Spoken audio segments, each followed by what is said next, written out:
Hi there. Today I come to you to share my views on an injection at the knee. An injection at the knee, by default, is the last resort. It is never given to a patient as the primary modality of treatment.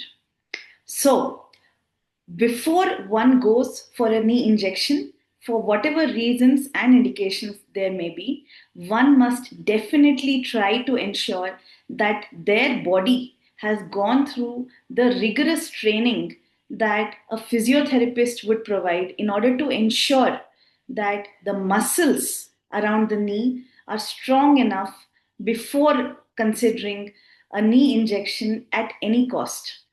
And all doctors usually go ahead with this step of protocol wherein firstly medications and physiotherapy are administered, followed by which, in case if required, when indicated, an injection around the knee can be given.